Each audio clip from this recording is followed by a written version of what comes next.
Javier Farje is in London. He's a Latin America analyst. Javier, welcome to the program. It was earlier this year, The Lancet, the leading medical journal, described President Bolsonaro as perhaps the biggest threat to Brazil's ability to successfully fight the coronavirus. How? Yeah, I read the article and I agree with it because Mr. Bolsonaro, first of all, he dismissed the virus in sort of late February as just a flu. He had the same approach that Mr. Trump in the US had towards the virus, towards coronavirus. He dismissed it as a flu. He said that there was not a problem. He led rallies with people who were not wearing masks. The infection went up. He decided that he did not have to take special measures, to combat this coronavirus. Two health ministers who contradicted Mr. Bolsonaro's position on this lost their jobs because of that. And in July, Mr. Bolsonaro was diagnosed with COVID-19 himself. Ever since, he has continued to dismiss. First, he said that there was only a flu. Then, not long ago, he said that Brazil was turning the corner in relation to this. It reminds, obviously, echoes from Mr. Donald Trump's position on COVID-19. And last week, the health ministry was forced to offer a plan for immunization. But the plan, according to the specialists, lacked detail and lacked deadlines.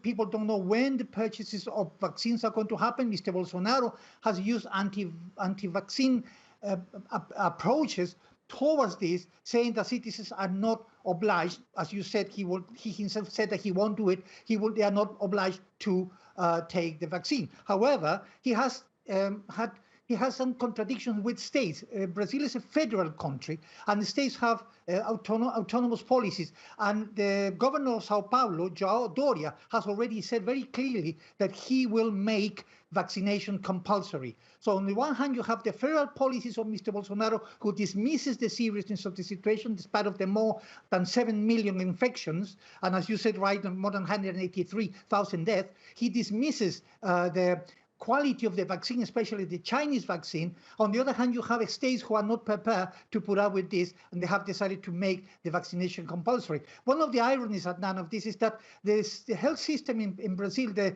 Sistema Único da Saúde, the SUS, is the biggest in the world, one of the most sophisticated in the world in terms of free to the point of use. However, it's been underfunded. They have a network of community medical workers. They are not being able to have access to any kind of facilities.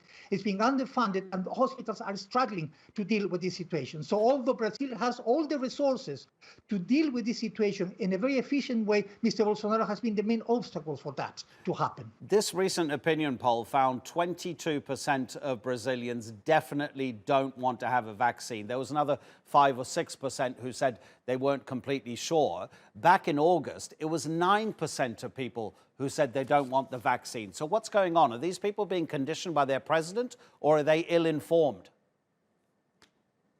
The president has a big constituency. He hasn't lost a big constituency that he had when he was elected, although the opinion polls, are not very good for him these days, but he still has a constituency which believe everything that he says, the same way that Mr. Trump is believed by his own constituency.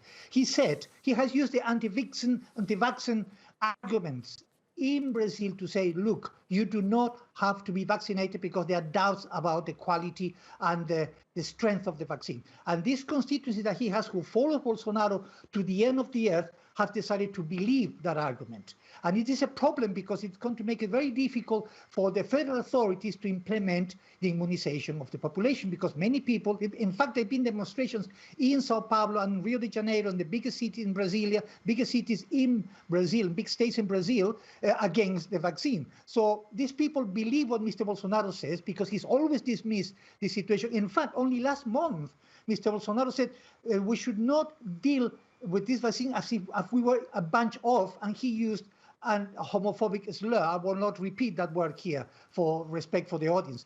That's the kind of attitude he's had. And many people say, yes, he's right. We have to believe what he says. And that is a problem because many federal authorities, as I said, like the Sao Paulo, for example, who want to make the immunization, the vaccination compulsory, they are going to find a lot of obstacles to be able to implement this policy. So that is the problem. They believe basically what Bolsonaro says. Javier, thank you. As always, Javier Farje, Latin America analyst, speaking to us from London.